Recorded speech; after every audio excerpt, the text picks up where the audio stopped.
अस्सलामु अलैकुम वरहमतुल्लाहि बरकातुहू। उम्मीद है कि आप तमाम खैर और आफियत से होंगे। आज की इस वीडियो के जरिए से हम आपको ये बतलाने वाले हैं कि 7 लोग ऐसे हैं कि जिनको उज़्र की वजह से, परेशानी की वजह से शरीयत ने ये कहा है कि ये रोज़ा छोड़ सकते हैं। अगर ये रोज़ा नहीं रखेंगे तो इनको कोई गुनाह नहीं मिलेगा, इसलिए कि शरीयत का जो मिजाज है वो इस्लाम में आसानी पैदा करना है। हदीस शरीफ में आता है अद्दीन युस्रुन, दीन बहुत आसान है। और कुरान करीम की आयत भी ये बतलाती है कि ला इकराह फिद्दीन, के दीन में जबरदस्ती नहीं है, यानी दीन में कोई ऐसा काम हरगिज नहीं है जिससे इंसान को मुश्किली में डाला जाए या ऐसा काम बतलाया जाए जिसका वो मुकल्लफ ही नहीं है। तो लिहाजा इस्लाम ने हमें रोजे जैसे अहम इबादत कि जिस तरह नमाज हर बालिग मुसलमान पर फर्ज है, इसी तरीके से रोजा भी हर आकिल बालिग मुसलमान पर फर्ज है। तो लिहाजा रोजा छोड़ना बिला उज़्र के माफ नहीं है। रोजा रखना हर बालिग मर्द और औरत पर फर्ज है, लेकिन कुछ ऐसे उज़्र हैं कि जिसकी वजह से मर्द और औरत पर इन उज़्र की वजह से रोजा माफ हो जाता है। तो वो कौन कौन से उज़्र हैं, आज की इस वीडियो के जरिए से हम आपको बतलाने वाले हैं। तो देखिए, सबसे पहला जो उज़्र है वो है सफर।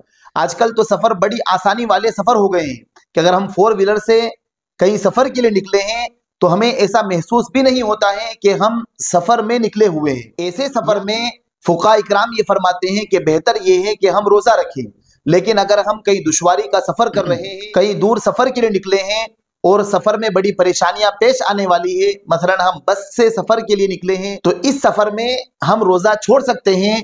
लेकिन बहरहाल बाद में जितने रोजे हमने सफर की वजह से छोड़े हैं उनकी कज़ा हमारे जिम्मे लाजिम होगी। अगर बाद में हमने इन सफर के रोजों को नहीं रखा तो हम गुनहगार होंगे।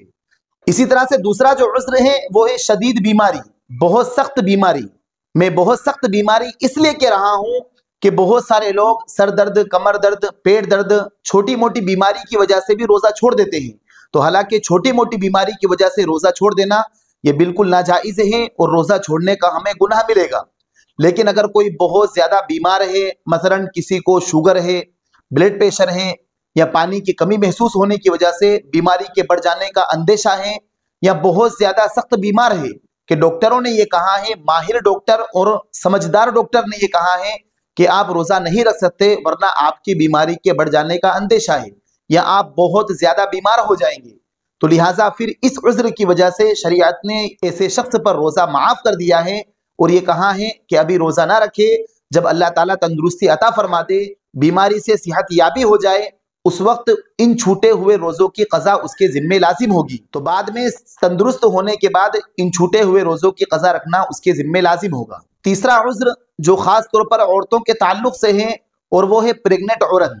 माहिर और समझदार नर्स ने या माहिर डॉक्टर ने ये इशारा किया हो कि आप रोजा ना रखें इसलिए कि पानी की कमी महसूस होगी जिसकी वजह से बच्चे को बड़ी तकलीफ होगी।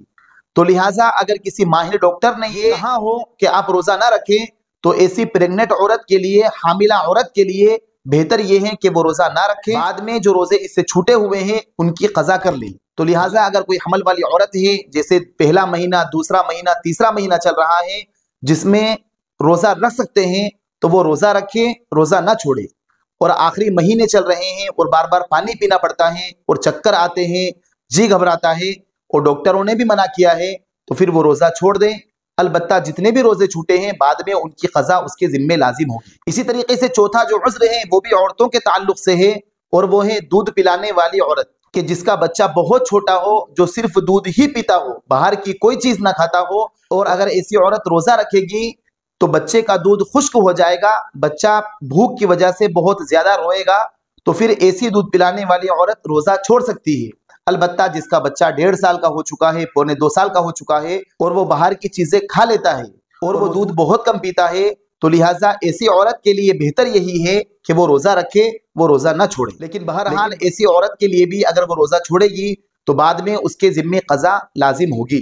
पांचवा जो उज़्र है वो भी औरत के ताल्लुक से है और ये ऐसा उज़्र है कि जिसमें रोजा रखना बिल्कुल हराम है, रोजा बिल्कुल नहीं रखना है, और वो है हैज। और हैज कहते हैं हर महीने में जो औरत को खून आता है, 3 दिन, 5 दिन, 7 दिन, 10 दिन जो खून आता है, इस मुद्दत में औरत के लिए रोजा रखना हराम है। ऐसा नहीं कि वो रोजा रख सकती है, बाज औरतें गोलियां खाकर रोजा रखती है। जब हमें शरीयत ने इजाजत दी है कि हम रोजा छोड़ सकते हैं तो फिर हम रोजा छोड़ दें। अब इस हालत में, एमसी के हालत में, हैज की हालत में रोजा रखना हमारे लिए हराम है, तो लिहाजा हम बिल्कुल इस अय्याम में रोजे ना रखें। इसी तरीके से छठा जो उज़्र है वो भी औरतों के ताल्लुक से है, और वो है निफास वाली औरत, कि जिसके बच्चा पैदा होने के बाद जो खून आता है, तो इस निफास वाली औरत के लिए भी रोजा रखना हराम है। ये इस अय्याम में रोजे ना रखे, जब तक खून आता है तब तक रोजे ना रखे। अब ये जरूरी नहीं कि 40 दिन तक वेट करें, बल्कि 40 उसकी आखिरी लिमिट है। अगर उससे पहले बंद हो जाए, 10 दिन के बाद, 15 दिन के बाद खून बंद हो जाए निफास का, तो वो रोजे रखना शुरू कर दे। निफास की हालत में बच्चा पैदा होने के बाद जो खून आता है, उस मुद्दत में रोजा रखना औरत के लिए हराम है, तो लिहाजा इस मुद्दत में औरत रोजे बिल्कुल ना रखे। इसी तरीके से सातवां जो उज़्र है वो है शदीद बुढ़ापा, कि अगर बहुत ज्यादा बुढ़ापा गालिब आ चुका है, 80-90 साल की उम्र हो चुकी है और बहुत सारी बीमारियां लग चुकी है, शुगर है, ब्लड प्रेशर है, हार्ट के मरीज हैं, और उनकी गोलियां चल रही है, और 15 घंटे 16 घंटे भूखा रहना, प्यासा रहना उनके लिए बहुत ज्यादा दुश्वारी का बाइस हो, तो ऐसे शदीद बुढ़ापे वाले बहुत ज्यादा बुजुर्ग भी रोजा छोड़ सकते हैं। लेकिन अगर वो तंदुरुस्त हो जाए और बीमारियां उनसे दूर हो जाए, तो बाद में उनके जिम्मे कज़ा लाजिम होगी। या फिर बीमार ही रहें और अच्छे नहीं हो पाए, तो फिर उनके लिए फिदिया है, जिसकी मुस्तकिल हम वीडियो बनाकर अब हमारे इस यूट्यूब चैनल पर डालेंगे। तो लिहाजा जो शदीद बुढ़ापा है उसमें भी बूढ़े आदमी रोजा छोड़ सकते हैं। हालांकि बहुत सारे बूढ़े ऐसे हैं जो अल्हम्दुलिल्लाह अपने बुढ़ापे में भी रोजा रखते हैं, तो इसमें कोई हरज नहीं है।